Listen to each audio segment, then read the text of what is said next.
কুত্তা বগুড়া কি কুত্তা কয় না কুকুর কয়? দুটাই বলে। আচ্ছা, কুত্তায় বাচ্চা দেয় কয়টা বছরে? হ্যাঁ, 7টা 8টা 10টা। ওর তো ফ্যামিলি প্ল্যানিং নাই, জনমের মতো হয়। জনমের মতো হয়, মরেও জনমের মতো। যদি যত কুত্তা হয় সবগুলি যদি বাঁচত, আপনারা মাহফিলে কুত্তার জ্বালায় আসতেই পারতেন না। যেমন হয় তেমন মরে। গাভী প্রতি বছর বাছুর দেয় কয়টা? মাত্র 1টা।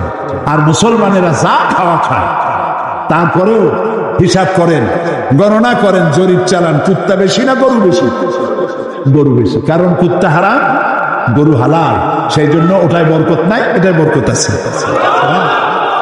একজন দরবেশ সাহেব, তিনি একবার এই সূরার পড়তেছিলেন, মুখস্থ তেলাওয়াত করতেছিলেন। একটা গাছের তলায় বসে, একটা বট গাছের তলায় বসে এটা তেলাওয়াত করতেছিলেন।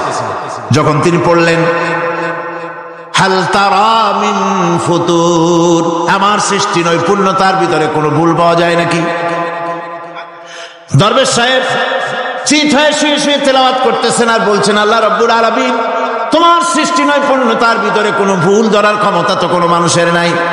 তবে একটা জিনিস আমার নজরে পড়লো, এই যে বিরাট বট গাছটা, পৃথিবীতে যত গাছ আছে, যেমন গাছ তেমন ফল, তাল গাছটা যেমন ফলও তেমন, নারকেল গাছটা যেমন ফলটাও তেমন, কিন্তু এত বড় বিশাল বট গাছ ফল হতেছে ছোট্ট ছোট্ট ট্যাবলেটের মতো। গাছটা যেমন ফলটা তেমন হয় না। আল্লাহ এটা ভুল না, তুমি বলেছো যে দেখো কোনো ভুল টুল আছে নাকি? তুমি ভুল তো না, আমার চোখে এটা লাগলো, যেমন গাছ তেমন ফল হয় না। দরবেশ সাহেব শীত হয়ে শুয়ে শুয়ে তেলাওয়াত করছেন, মনের মধ্যে এই চিন্তা আসলো, গাছটা যেমন তেমন ফলটা হলো না। দরবেশ সাহেব বলেন, এই চিন্তা করতেছি, হঠাৎ করে একটা দমকা হাওয়া বয়ে গেল, ডালে ডালে বাড়ি লেগে গেল, একটা আদা পাকা বটের ফল অনেক উপর থেকে বৃন্তচ্যুত হয়ে চট করে এসে আমার নাকের উপরে ফট করে পড়লো। নাকের উপরে এমন ভাবে পড়ছে, নাকটা জ্বলে উঠছে। আমি সেজদায় পড়ে গেলাম।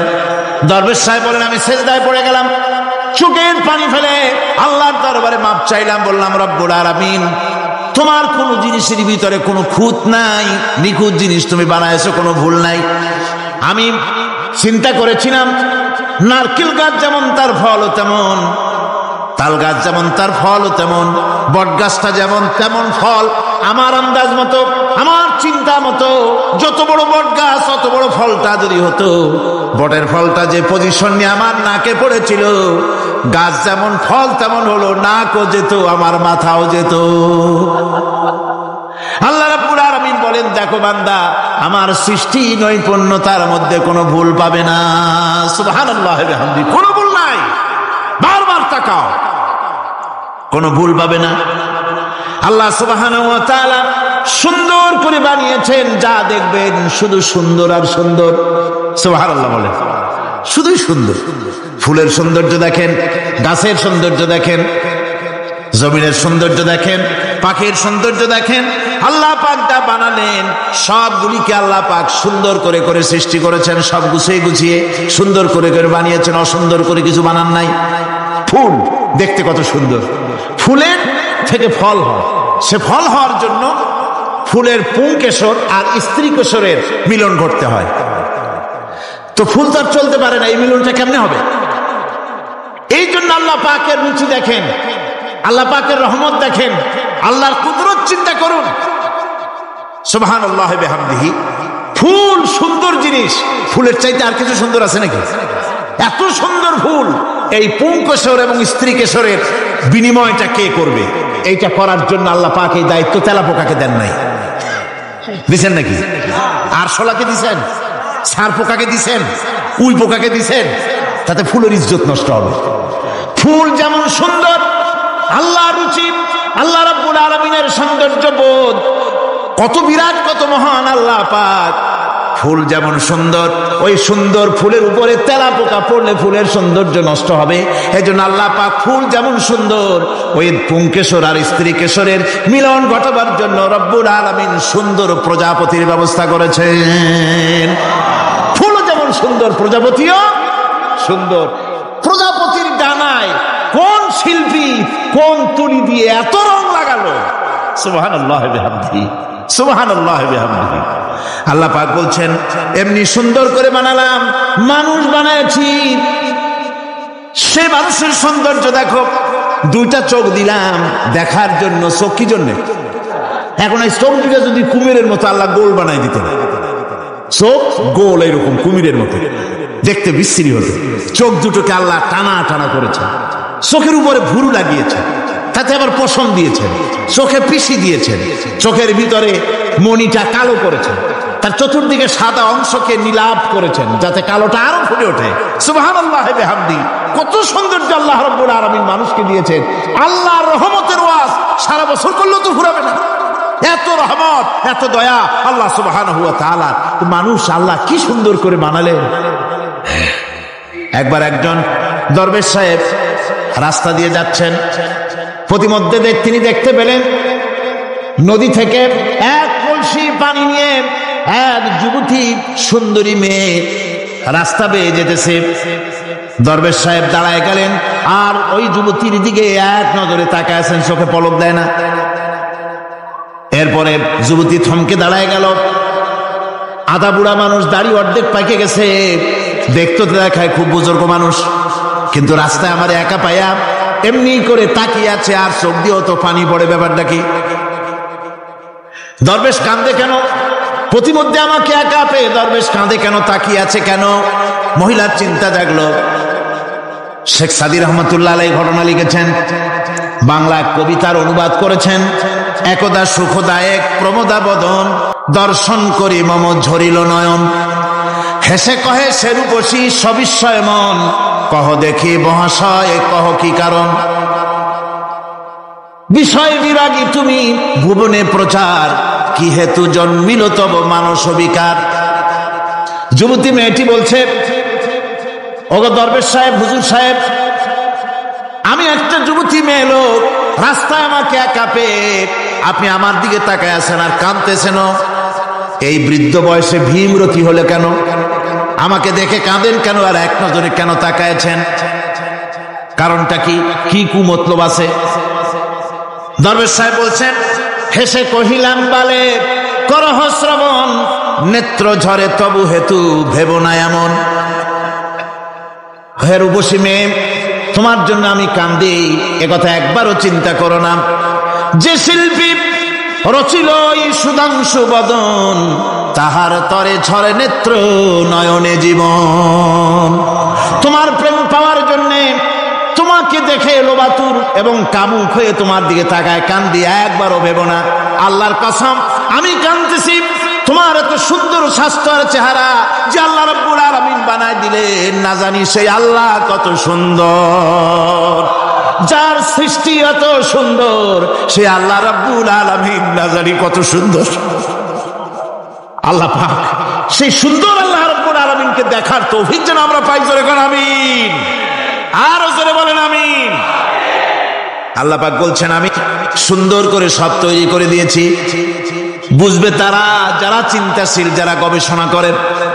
ইন্না ফি খালকিস সামাওয়াতি ওয়াল আরদি ওয়া ইখতিলাফিল লাইলি ওয়ান নাহার লাআয়াতিন লিউলিল আলবাব।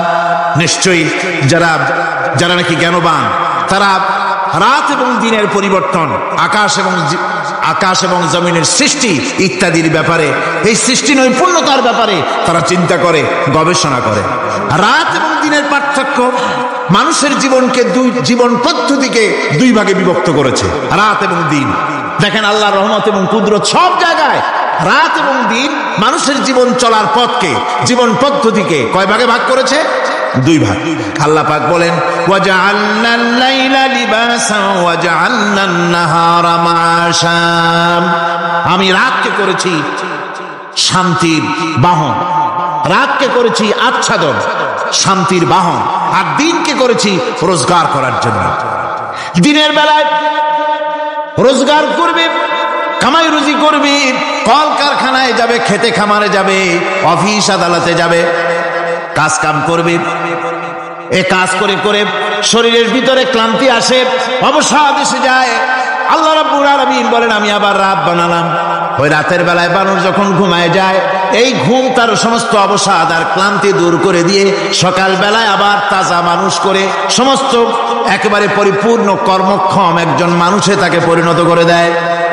রাতটাকে আচ্ছাদন করে দিয়েছি, দিনের কোলাহল মুক্ত রাত। সূর্যের আলোর ঝলকানি, তীব্র আলো নাই, চিৎকার নাই, আওয়াজ নাই। রাতের একটি অন্ধকার চাদর পরিয়ে দিলাম এই পৃথিবীর উপরে। রাতের একটি অন্ধকার চাদর পৃথিবীর উপরে পরিয়ে দিলাম। কোলাহল মুক্ত পৃথিবী। এখন সূর্যের তীব্র আলো আর নাই। এখন আরামে তুমি ঘুমিয়ে যাও, ঘুমাও, আবার সকালবেলা উঠে তুমি কাজ করবে। আল্লাহ পাক বলেন আমি এভাবে ومن رحمته جعل لكم الليل والنهار لتسكنوا فيه ولتبتغوا من فضله। আল্লাহর রহমতের ভিতরে এটাও রহমত, আল্লাহর করুণা, আল্লাহর দয়া যে তিনি দিনকে করেছেন রুজি কামার জন্য, রাতকে করেছেন তিনি তোমাদের জন্য ঘুমাবার জন্য, বিশ্রামের জন্য। এই ব্যবস্থা আল্লাহ রাব্বুল আলামিন করেছেন, যিনি তোমাদেরকে দুপুর বেলায় বিকেল বেলায় তোমাদেরকে অবসাদ গ্রহণের জন্য, আরামের জন্য দুপুর এবং বিকাল, সকাল ইত্যাদি তৈরি করেছেন। কোরআন শরীফের ভিতরে আল্লাহ পাক এই সমস্ত কথাগুলি ব্যাখ্যা সহকারে বলে দিচ্ছেন যে আমার রহমত ওয়াসিআত রাহমাতি কুল্লে সেই সমস্ত জিনিসে চতুর্দিকে তুমি যেখানে আছো তার চতুর্দিক আকাশ এবং জমিন আমার রহমত তোমাকে ঘিরে রেখেছে। এ কোরআন নাজিল করেছেন সেই আল্লাহ, সেই রহমান যার দয়া সর্বত্র ছড়িয়ে আছে। আল্লাহ পাক বলছেন এরপরে তোমাকে সৃষ্টি করলাম, জমিন সৃষ্টি করলাম খাবারের জন্য। আমার রহমতের বিষয়টা দেখো, আমি এমন দয়াবান, এমন মেহেরবান। এবার তোমার খাবারের জরুরত হলো তুমি কি খাবে, সেজন্য এই জমিনে ফসলের ব্যবস্থা আমি আল্লাহ করেছি। জোরে বলেন সুবহানাল্লাহ। জমিন শুকায় গেছে, বৈশাখ মাসের জ্যৈষ্ঠ মাসের প্রচন্ড রৌদ্রের তাপে জমিন শুকায় গেছে। এই জমিনে তুমি ফসল ফলাবে কি করে যদি না পানি দিয়ে জমিনটারে ভিজায় দেই? আল্লাহ বলেন জমিন ভিজাবার দায়িত্ব আমি নিলাম। আল্লাহুল্লাযী আরসালার রিয়াহা ফাতুসিরু সাহাবা। সমুদ্রের পানি, লবণাক্ত পানিগুলি বাষ্পীয় আকারে উত্থিত হয়ে যায়, মেঘমালায় পরিণত হয়ে যায়। বাতাসকে বলি এই মেঘকে টেনে নিয়ে যাও অমুক জায়গার উপরে। মেঘ চলে এলো। আল্লাহ বলেন ফাসুকনাহু ইলা বালাদিন মাইয়িতিন ফাআহইয়ানা বিহিল আরদা বাদা মাউতিহা কাযালিকান নুশুর। আল্লাহ পাক বলছেন বৃষ্টির পানি পড়লো, মরা জমিন জিন্দা হয়ে গেল। এই মরা জমিন জিন্দা হলো। এরপরে তুমি বীজ বপন করলে, ধান বপন করলে, গম বপন করলে, মাটির খাসলাত হলো সব পচায় দেওয়া। মাটির খাসলাত কি কথা বুঝেন না? মাটির ধর্মটা কি? পচায় দেওয়া। যা রাখেন পচে যাবে, লোহা রাখেন জং ধরে যাবে, পাথর রাখেন আস্তে আস্তে এ ধরনের যেসব জিনিস রাখেন আস্তে আস্তে করে ধ্বংস হয়ে যাবে, পচে যাবে। ওই মাটির ভিতরে ধান এবং গম আপনার ফসল, আপনার খাদ্য, আপনার রিজিককে আমানত করে দিলেন। আল্লাহ পাক ওটাকে হেফাজত করলেন। এরপরে ওর ভিতর থেকে পাতা অঙ্কুরিত হয়ে বেরিয়ে এলো। এখন কেউ যদি বলে আল্লাহ যদি পানি না দেন, আল্লাহ যদি বৃষ্টিটা না দেন, তাহলে আমার অসুবিধাটা কি? আল্লাহ বলেন দেখো বৃষ্টিটা তো আমি দিলাম। বৃষ্টিটা কে দিলেন? আল্লাহ পাক বলেন আফারাআইতুমুল মাআল্লাযী তাশরাবুন আনতুম আনজালতুমুহু মিনাল মুজনি আম নাহনুল মুনজিলুন। তোমরা যে পানি পান করো, আকাশ থেকে এই পানিটা কে বর্ষণ করে? তুমি করো না আমি করি? কে করে জোরে কন? আল্লাহ পাক বলছেন আমি পানি বর্ষণ করি। সেই পানিটা এই যে বঙ্গোপসাগরের পানি, আপনাদের কর্ণফুলীর পানি, মিষ্টি না নোনা? কি পানি জোরে কন? এই নোনা পানি আকাশে উঠলো। আল্লাহ পাক বলেন ইচ্ছে যদি করতাম লাউ নাশাউ জাআলনাহু জাজান ফালাউলা তাশকুরুন। পানি উঠালাম নোনা পানি, ইচ্ছে করলে লবণাক্ত অবস্থায় অবতীর্ণ করে দিতে পারতাম, জমিনের ফসল সব নষ্ট হয়ে যেত। কিন্তু আমি নোনা পানি উঠায়া ওই পানিগুলিকে মিষ্টি করে আমি নাজিল করে জোরে কান সুবহানাল্লাহ, মিষ্টি পানি অবতীর্ণ করে দিলাম। এখন মানুষ বলে আল্লাহ পানি না দিলে কি হইতো? আমাদের খাল আছে, বিল আছে, সাগর আছে, নদী আছে, পুকুর আছে, হাওড় আছে, টিউবওয়েল আছে, ডিপ টিউবওয়েল আছে, আল্লাহ বৃষ্টি না দিলে তো কি হয়ে গেল আমাদের? আল্লাহ পাক জবাব দিয়েছেন, কুল আরাআইতুম ইন আসবাহা মাউকুম গাওরান ফামান ইয়াতিকুম বিমাইন মাইন। বলো দেখি, সবে শুকাইয়া যদি যায় এই জমিনের পানি, তাহলে হেথায় তটুডির ধারা কে দিবে সবারে আনি? টিউবওয়েলের পানি, পাতালের পানি, দরিয়ার পানি, সাগরের পানি, হাওড়ের পানি, বিলের পানি সব যদি আমি আল্লাহ শুকায় দেই, আমি আল্লাহ ছাড়া এমন কোন শক্তি আছে যে মরা গাঙ্গে নতুন করে পানির জোয়ার এনে দিতে পারে? আছে কেউ? কেউ নাই। আল্লাহ পাক বলেন, দেখুন আমার রহমত, এভাবে করে আমি পানি দিলাম, বৃষ্টি দিলাম, এবার গাছ উঠলো, বীজ বপন করছিলাম, গাছ উঠলো। আনতুম আনশাতুম শাজারাতাহা আম নাহনুল মুনশিউন। মাটি থেকে এই গাছকে কে উদ্গত করে দিল? হয় বেটা, কে দিল? তুমি দিছো না আমি দিয়েছি? কে দিয়েছে? জোরে কন, জোরে চিল্লা এখন, কে দিল?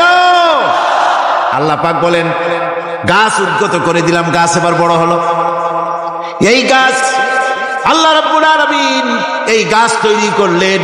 এই গাছ শুধু আপনার জ্বালানি দেয় না, গাছ শুধু ফল দেয় না, এই গাছ মানুষের জন্য, গাছ হচ্ছে বন্ধু। মানুষের জন্য গাছ কি?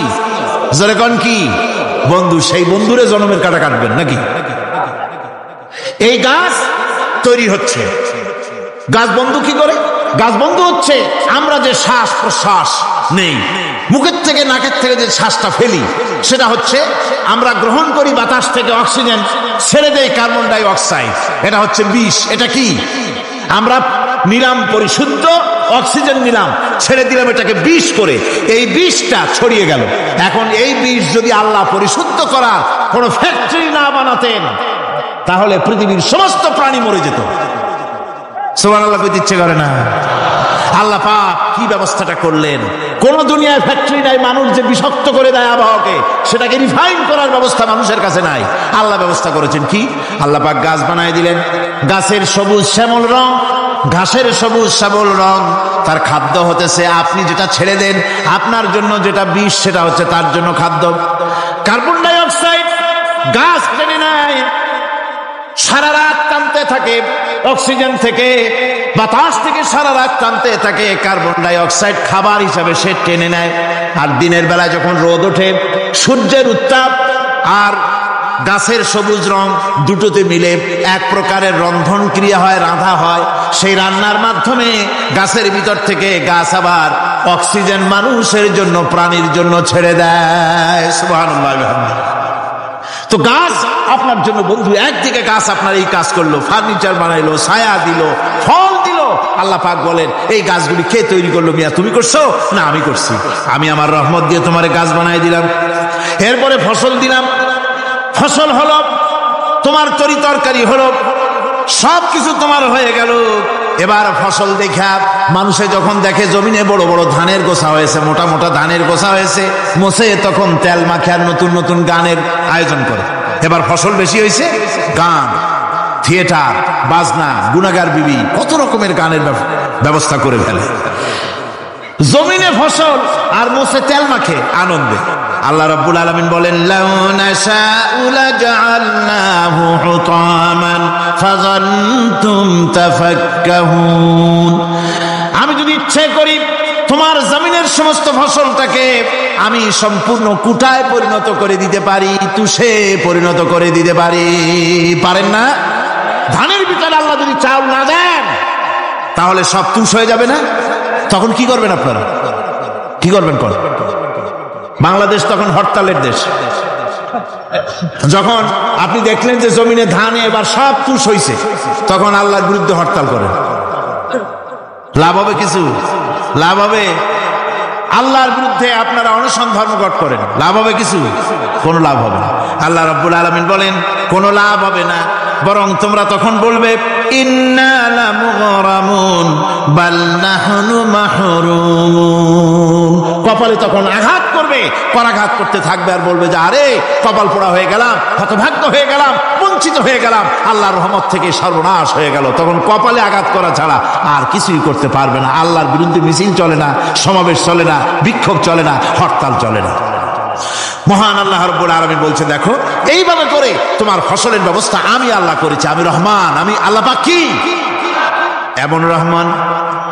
আজ জমিনে ফসল বৃদ্ধির জন্য ইউরিয়া, সুপার সালফেট, সালফার সারের ব্যবস্থা হয়েছে, নানান জাতের সারের ব্যবস্থা হয়েছে। যখন এই সার মানুষ তৈরি করতে শেখে নাই, আবহমান কাল থেকে এই জমিনের জন্য সারের ব্যবস্থা কে করেছেন জোরে কোন?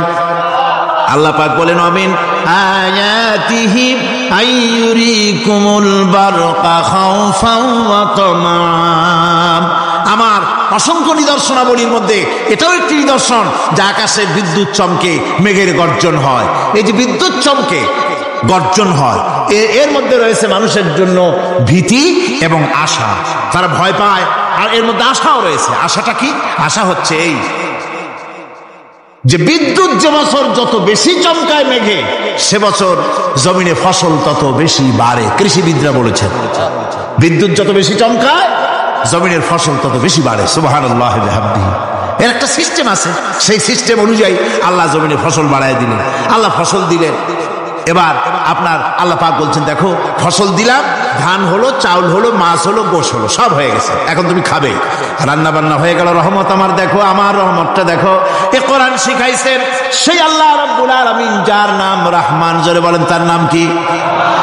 রহমান। চাউল হয়ে গেছে, চাউল তো শুধু ভর্তা বানায় খাওয়া যাবে না, ভাত হয়েছে, আটা দিয়া রুটি তৈরি হয়েছে, কি দিয়া খাবেন?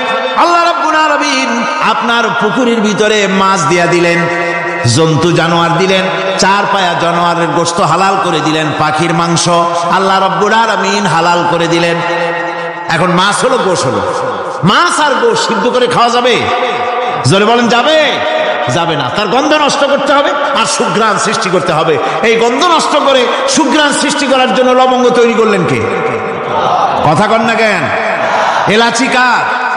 দারচিনি কার? লবণ কার? মরিচ কার?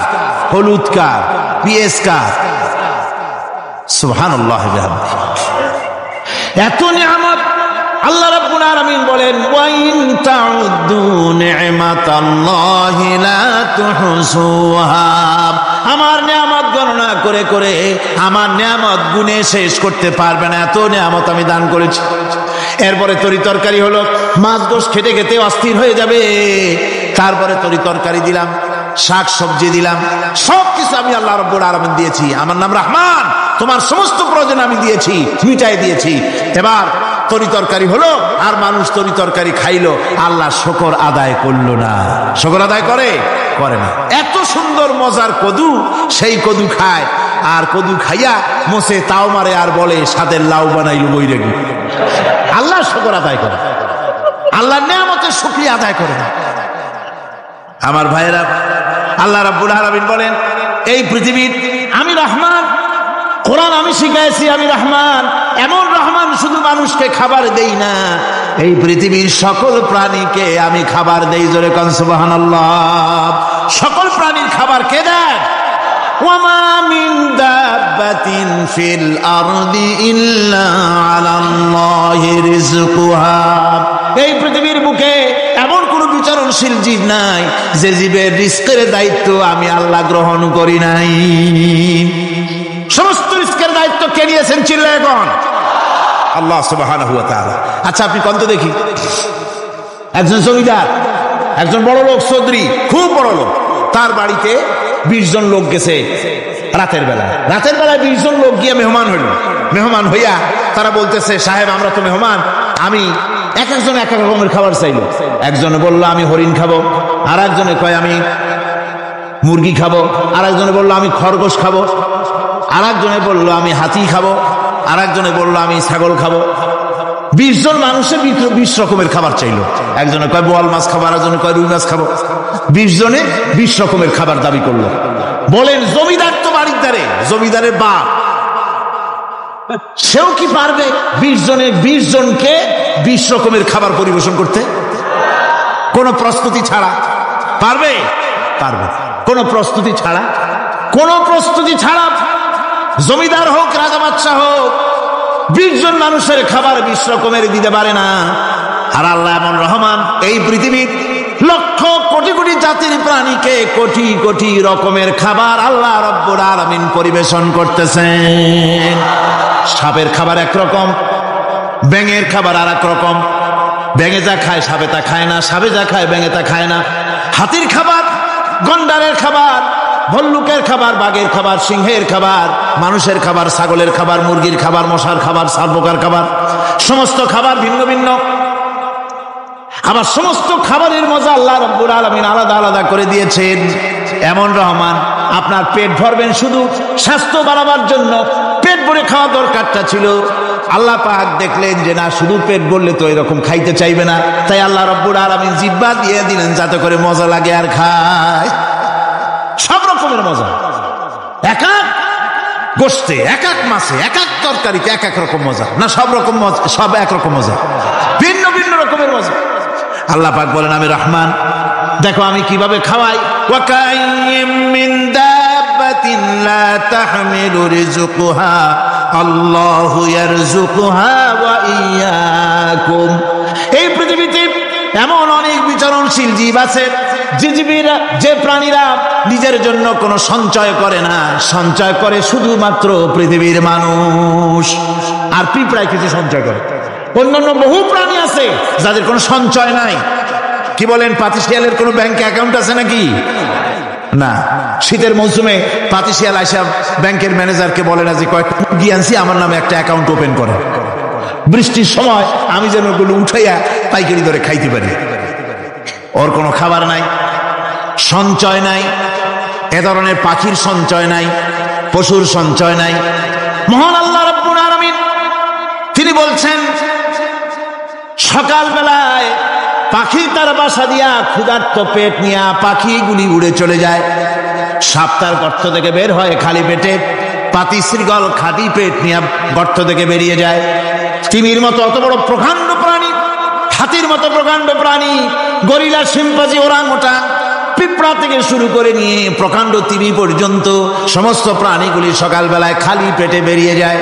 সারাদিন ঘোরাঘুরির পর আল্লাহ সুবহানাহু ওয়া তাআলা বলেন, সন্ধ্যাবেলায় সমস্ত প্রাণীর পেটগুলি ভরে আমি আল্লাহ তাদের বাসায় ফিরাইয়া দেই।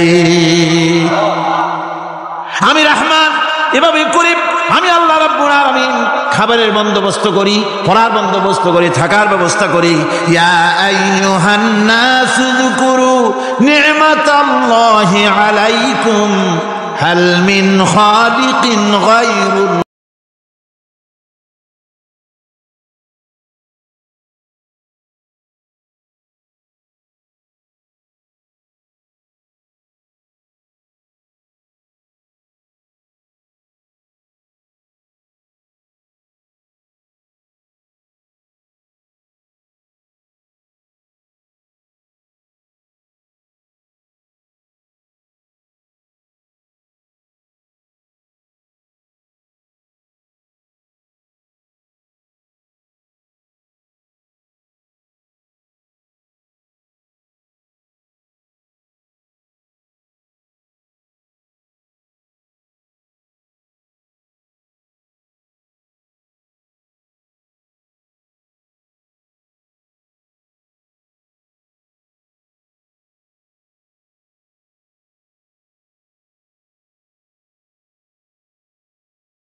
সেই কোরআন, এই দিকটা মাইক পাচ্ছে না, অপারেটর পাঠায় দেন, পাবেন ইনশাআল্লাহ পাবেন। কোরআন পৃথিবীতে মানব গোষ্ঠীর হেদায়েতের জন্য এসেছে। সেই কোরআন থেকে বিগত দুদিন আমি আলোচনা করেছি আপনাদের সামনে সূরা আস-সাফ থেকে।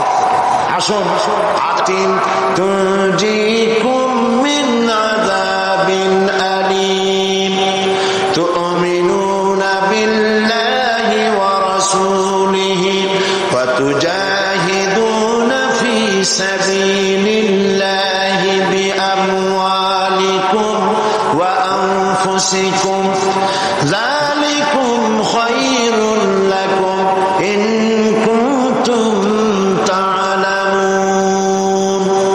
সাদাকাল্লাহুল আযীম। আল্লাহ পাক বলছেন, হে বিশ্বাসীরা, যারা তোমরা ঈমান এনেছো, শোনো, আমি কি তোমাদের কেমন একটি ব্যবসার কথা বলবো না, যে ব্যবসায় তোমাদেরকে জাহান্নামের কঠিন শাস্তি থেকে রক্ষা করবে? তার মানে অবশ্যই বলবে। আল্লাহ পাক বলেন, তোমাদের জন্য তোমাদের মহত্তম আদর্শ তোমাদের রাসূলের ভেতরে আমি রেখে দিয়েছি। আল্লাহর নবী হচ্ছেন তোমাদের জন্য শ্রেষ্ঠ আদর্শ। সর্বশ্রেষ্ঠ আদর্শ কে? আদর্শ তো তিনি হবেন যার জীবন কলুষতা মুক্ত, জীবনে কোনো কালিমা নাই, তিনি হবেন আদর্শ। পৃথিবীতে মানুষেরা নিজেরা নিজেদের জন্য অনেক নেতা বানায়। এখন প্রকৃতপক্ষে নেতা কে হবে? বিশ্বনবী মুহাম্মদ সাল্লাল্লাহু আলাইহি ওয়াসাল্লাম। এই জন্য আমাদের প্রাণ প্রিয় স্লোগান আল্লাহু আকবারের পরে তোমার নেতা আমার নেতা, এটা কি সকলের জন্য? তাহলে জান খুলে পড়ে বলেন না, তোমার নেতা আমার নেতা কে? বলেন সাল্লাল্লাহু আলাইহি ওয়াসাল্লাম। তিনি হচ্ছেন আমাদের নেতা। আমি এজন্য মাঝে মধ্যে প্রশ্ন করি, আপনারা যাদেরকে নেতা মানেন, নেতার প্রশংসায় রাত দিন 24 ঘন্টা চিকেরাজগার করেন, সেই নেতা জীবনে মিথ্যা কথা বলে নাই, মানুষকে ঠকায় নাই, জেনা ব্যভিচার করে নাই, হত্যা করে নাই, প্রতারণা করে নাই, মদ পান করে নাই, এ ব্যাপারে আপনারা কি নিশ্চিত? তাহলে কিভাবে নিজেরা নেতা তৈরি করে তার পিছনে ঘোরেন? নেতা তো তিনি যার জীবনে কোনো কলুষতা নাই। তিনি কে? বিশ্বনবী মুহাম্মদুর রাসূলুল্লাহ সাল্লাল্লাহু আলাইহি ওয়াসাল্লাম। পৃথিবীর সমস্ত নেতাদের ক্যারেক্টার দুই রকম। ক্যারেক্টার কয় রকম? একটা হলো পাবলিক ক্যারেক্টার, আর একটা হচ্ছে পার্সোনাল ক্যারেক্টার। জনগণকে দেখাবার জন্য এক চরিত্র, আর ভেতরে হলো আর এক চরিত্র। সেই জন্য তারা বলে, আমি যা বলি তাই তোমরা করো, আমি যা করি তা তোমরা দেখবা না। রাসূল কি এরকম বলেছেন? আল্লাহর নবী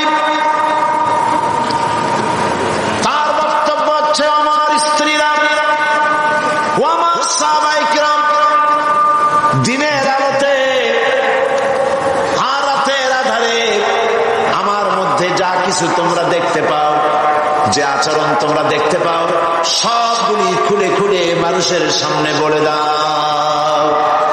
সুবহানাল্লাহ বলবেন না? আমার জীবনের সব কথা মানুষের সামনে বলে দাও। এই জন্য রাসূল করিম সাল্লাল্লাহু আলাইহি ওয়াসাল্লাম হচ্ছেন শ্রেষ্ঠ আদর্শ। তার নীতিকে অনুসরণ করতে হবে জীবনের সব ক্ষেত্রে। একটা মানুষ কতটা চরিত্রবান, কতটা ভালো, সেই কথা কে বলতে পারে? কার সার্টিফিকেট সবচাইতে বেশি নির্ভরযোগ্য? ম্যাজিস্ট্রেট, চেয়ারম্যান, মন্ত্রী, পীর সাহেব, মৌলানা সাহেব? কে সব থেকে একটা পুরুষের নির্ভরযোগ্য সার্টিফিকেট কে দিতে পারে? স্ত্রী দিতে পারে। রাসূলুল্লাহর চরিত্রের সার্টিফিকেট আল্লাহ তো দিয়ে রাখছেন। তারপর তার স্ত্রীর সার্টিফিকেটটা দেখুন। হেরা পাহাড় থেকে যখন নেমে এসে তিনি বলেছিলেন, আমি ভয় পেয়েছি, তাড়াতাড়ি করে আমাকে ঢেকে দাও। হযরতে খাদিজা জিজ্ঞেস করেছিলেন, আবুল কাসেম আপনার কি হয়েছে? কেন আপনি আপনার চোখ বড় হয়ে গিয়েছে, শরীর কাঁপছে, গায়ে জ্বর উঠেছে, কারণ কি? তিনি বললেন, আমি এরকম এক জ্যোতির্ময় মহাপুরুষ দেখেছি যাকে আমি জীবনে কোনোদিন দেখি নাই। এই সমস্ত কথা আমাকে বলেছে, আমি পড়তে পারি না বলেছি, তারপরে আমাকে 3 বার বলার পরে আমাকে সিনার সাথে আলিঙ্গন করেছে, এরপর আমি বলতে পেরেছি, আমি ভয় পেয়ে গেছি। হযরতে খাদিজা বলেন, আবুল কাসিম, হে কাসিমের পিতা, আমি নিশ্চিত করে বলতে পারি কোন জিন, কোন দুষ্ট শয়তান আপনার অনিষ্ট করতে পারে না, কারণ আপনি কখনো মিথ্যা কথা বলেন না, আপনি প্রতিবেশীর হক আদায় করেন, আত্মীয়দের হক আদায় করেন, এতিম মিসকিনকে খেতে দেন, বিধবাকে আশ্রয় দেন, আপনার ক্ষতি কোন জিন বা শয়তান করতে পারে না।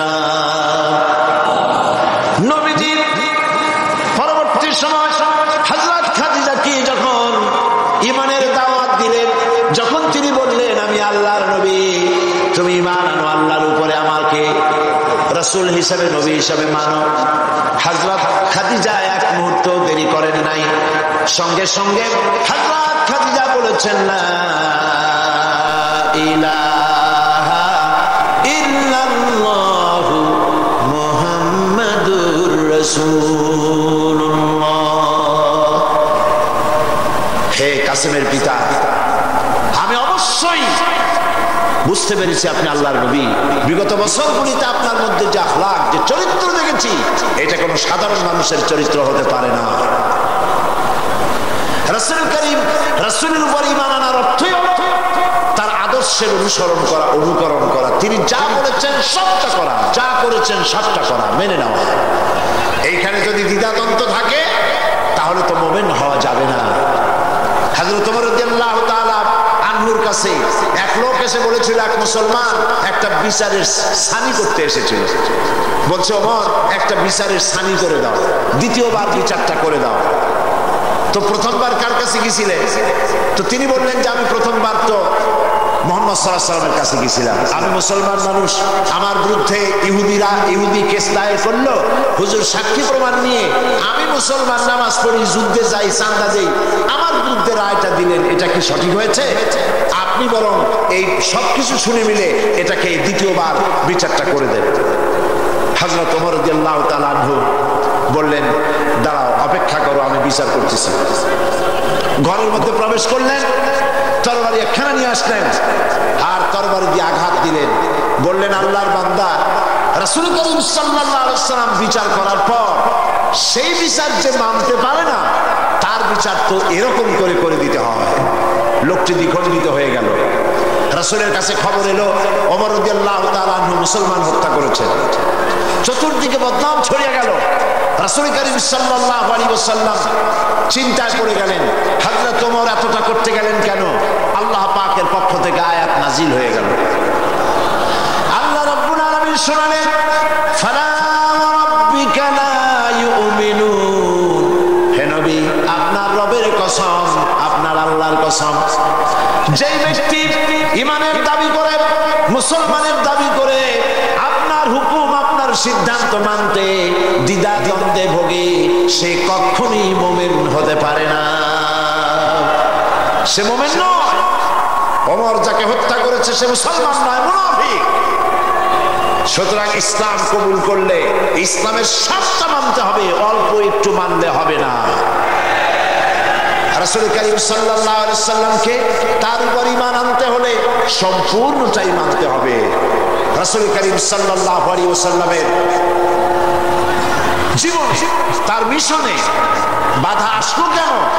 বাধা এই জন্য এসেছে, বাধা যে হয়েছে এটা তো আপনারা নিশ্চয়ই জানেন। বাধাটা দিল কারা? সে কথা গতকাল বলেছি। যদি রাসূল করিম সাল্লাল্লাহু আলাইহি ওয়াসাল্লাম শুধুমাত্র টুপির কথা বলতেন, দাড়ির কথা বলতেন, জামার কথা বলতেন, কদু খাওয়ার কথা বলতেন, মিষ্টি খাওয়ার কথা বলতেন, আতর লাগাবার কথা বলতেন, সুরমা লাগাবার কথা বলতেন, তাহলে রাসূলকে মার খেতে হতো না, ঠিক কিনা বলেন? এই ধরুন আমি যদি আপনাদের বলি, ভাইরা আপনারা সকলে দাড়ি রাখবেন, মাথায় টুপি দেবেন, ভালো জামা টামা, সুন্নতি জামা, লম্বা জামা পরবেন, পাগড়ি পরবেন, আপনারা কি আমাকে মারতে আসবেন নাকি? আপনারা বলবেন তো ভালো কথাই, মন্দ কি? তো রাসূলুল্লাহ মারটা খাইলেন কেন? দাড়ি রাখতে বলেছে তো ভালো পুরুষের দাড়ি হলে তো খুব ভালোই লাগে, দাড়ি যত বড় হয় আরো সুন্দর লাগে, আর বেশি ঘন হলে শীতকালে মাফলারের দরকার হয় না, গলাটা ঢেকে থাকে, কত সুন্দর। তেতে মারতে আসবে কেন? কদু খাইতে বললে তাতে মারতে আসবে কেন? মিষ্টি খাইতে বলেছেন তাতে মারতে আসবে কেন? মূল বিষয়টা হলো মারতে আসার কারণটা ছিল এই, মার খেয়েছেন রাসূল এই কারণে তিনি পৃথিবীর বুকে আল্লাহর জমিনে আল্লাহর আইন প্রতিষ্ঠা করতে চেয়েছেন। আল্লাহ রাব্বুল আলামিন বলেছেন আলা লাহুল খালকু ওয়াল আমর, জেনে রাখো সৃষ্টি যার, আইন চলবে তার, অন্য কারো নয়। আইন চলবে কার? সবাই বলুন কার? কারণ কোরআন ছাড়া মুক্তির কোনো পথ নাই। সকল পথ, সকল মত সব দেখা হয়ে গেছে, হয় নাই দেখা? আরো বাকি আছে নাকি কিছু দেখতে? সব দেখছি। মানুষের তৈরি করা মতবাদ সব দেখা হয়ে গেছে, বাকি আছে আল্লাহর কোরআন প্রতিষ্ঠিত হলে কি শান্তি হয় সেটা দেখা আমাদের বাকি আছে। তবে কোরআনে কারীম এক জীবন্ত মুজিজা। কোরআনে কারীম কি? জীবন্ত মুজিজা। মুজিজা কাকে বলে? মুজিজা শব্দের অর্থ হচ্ছে যে কোনো শক্তিকে দুর্বল করে দেওয়ার মতো শক্তি যে রাখে ওইটাকে মুজিজা বলা হয়। যখন পৃথিবীতে যে ধরনের জিনিস অত্যন্ত প্রভাবশালী থাকে, সেই জিনিসকে দুর্বল করে দেওয়ার জন্য পয়গম্বরদের হাতে আল্লাহ যে হাতিয়ার দেন ওইটার নাম মুজিজা। মুসা আলাইহিস সালামের সময়, মুসা আলাইহিস সালামের জামানায় প্রভাব ছিল জাদু। কিসে? এই জাদুর প্রভাব দারুণ ভাবে ছিল। সেই সময় আল্লাহ পাক মুসা আলাইহিস সালামের হাতে দিলেন মুজিজা। সেই মুজিজার নাম কি? লাঠি। লাঠি ফালায় দিলে কি হইতো? সাপ হয়ে যেত। সাপ যখন হা করতো তখন জাদুকরদের তৈরি করা বাঘ, সিংহ, বড় বড় সাপ, অজগর ইত্যাদি সব গিয়ে মুসা আলাইহিস সালামের লাঠি মার্কা সাপের পেটের মধ্যে গিয়ে ঢুকতো। জাদুকরেরা চিন্তা করতো যে আমরা যেটা দেখাইছি এটা নিঃসন্দেহে জাদু, কিন্তু মুসা আলাইহিস সালাম যেটা দেখাইছেন এটা জাদু না। কারণ জাদু হলে সে তো এটা সমকক্ষ হতো, এ তো জাদু খাইয়া ফেলাইছে, কাজে এটা জাদু না, জাদুর বাবা অথবা জাদুর দাদা। মুসা আলাইহিস সালাম ইন্তেকাল করেছেন, কিন্তু এই মুজিজা তিনি ইন্তেকালের সাথে সাথে ক্লোজ হয়ে গিয়েছে। ওনার ইন্তেকালের পরে মুসা আলাইহিস সালামের কোন উম্মত ওই লাঠি দিয়ে আর একদিনের জন্য বড় সাপ তো দূরের কথা, একটা ছোট্ট সাপও বানাইতে পারে না। দাউদ আলাইহিস সালাম তিনি অস্ত্র নির্মাণ করতেন, অস্ত্র তৈরি করতেন। সেই লোহা দিয়ে, যে লোহা দিয়ে তিনি অস্ত্র তৈরি করতেন,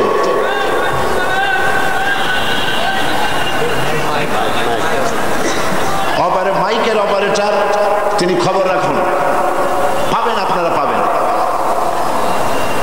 এই লোহা গলাবার জন্য আগুনের প্রয়োজন হতো না, তিনি লোহা হাতের মুঠায় ধরে চাপ দিলে লোহা পানি হয়ে আঙ্গুলের ফাঁক দিয়ে পড়ে যেত। এটা ছিল তার মুজিজা। সুলাইমান আলাইহিস সালামের মুজিজা ছিল সকালবেলায় বিনা মেশিনে, বিনা ইঞ্জিনে সিংহাসনে বসতেন, বাতাসের উপর থেকে 1 মাসের পথ অতিক্রম করে যেতেন, আবার সন্ধ্যাবেলায় আর 1 মাসের পথ অতিক্রম করতেন। এটা গল্প না কোরআন? কোরআন। ঈসা আলাইহিস সালাম অন্ধ লোকের চোখের উপরে হাত বুলিয়ে দিলে লোকটির চোখ ভালো হয়ে যেত। ঈসা আলাইহিস সালাম ইন্তেকাল, ঈসা আলাইহিস সালামকে আল্লাহ পাক উঠায় নেওয়ার পরে তার এই মুজিজা ওখানে শেষ হয়ে গিয়েছে। তার উম্মতেরা কেউ আর কোন অন্ধের চোখ ভালো বানাতে পারে না এই হাত বুলাইয়া। রাসূল কারীম সাল্লাল্লাহু আলাইহি সাল্লামের সময় মুজিজা ছিল, রাসূল কারীম সাল্লাল্লাহু আলাইহি সাল্লামের সময় সাহিত্যের প্রভাব ছিল দারুণ ভাবে, কবিতা এবং সাহিত্যে। সেই সময় আল্লাহ পাক কোরআন নাজিল করলেন তার কাছে। কোরআন দুনিয়ার সকল যুগের সমস্ত সাহিত্যে, শিল্প, উৎকর্ষ, ভাষার লালিত্য, ছন্দ, এ সব কিছুকে উতরে কোরআন এমন এক পর্যায়ে আছে, কোরআনের সাহিত্য যাকে স্পর্শ করা পৃথিবীর কোন সাহিত্যিকের পক্ষে সম্ভব নয়। এই জন্য দুনিয়ার সব নবীরা মারা গেলেন, ঈসা আলাইহিস সালামকে আল্লাহ পাক উঠায় নিলেন, মুজিজার সাথে সাথে বন্ধ হয়ে গেল, মুজিজা চালু থাকে নাই। রাসূল করিম সাল্লাল্লাহু আলাইহি ওয়াসাল্লামের ইন্তেকালের পর তার মুজিজা তিনি কবরে নিয়ে যান নাই, মুজিজা রেখে গেছেন, কিয়ামত পর্যন্ত এই মুজিজা চলবে। এই মুজিজার নাম কি? সেই মুজিজা আমি চট্টগ্রাম তাফসীর মাহফিল সহ বিশাল বিশাল তাফসীর মাহফিলগুলিতে বলি, আপনারা কি মুজিজা শুনতে চান না দেখতে চান? লোকেরা বলে দেখতেই চাই, দেখতে পারলে আর শোনে কেনা। আমি তখন বলি যে দেখেন, এই মাহফিলের দিকেই তাকান, মুজিজা কারে বলে কোরআন শরীফে। এই বিশাল পল্টন মাঠের দিকে তাকান, আর একটু পরে এর আশেপাশেও জায়গা থাকবে না ইনশাআল্লাহ। যে কোনো রাজনৈতিক দল এরকম একটা সমাবেশ করতে হলে 1 মাস আগের থেকে পত্র পত্রিকা, মিছিল, পথসভা, সমাবেশ, তারপরে চতুর্দিকে বাস দিয়ে, গাড়ি দিয়ে লক্ষ লক্ষ টাকা খরচ করে মানুষ আনতে হবে, ঠিক কিনা? তারপরেও এইরকম জান্নাতের পরিবেশ হবে না। যা দাঁড়ানো তার থেকে, যা বসা তার থেকে দাঁড়ানো বেশি। চতুর্দিকে পুলিশ, বিডিআর, স্বেচ্ছাসেবক, হাতে ধরি পায়ে ধরি, বসেন বসেন, কথা কইেন না। কে কার কথা শোনে? সিনেমা দাম সবাই শুনতে ইচ্ছে হলে শোনে, না হয় আরেক দিকে তাকায় থাকে। কিন্তু দেখুন তো, মাত্র 2-3টা পত্রিকায় বিজ্ঞাপন দেওয়ার সময় পেয়েছে ইসলামী পাঠাগার। পোস্টার নাই, হ্যান্ডবিল নাই, ব্যানার নাই, প্রচার নাই,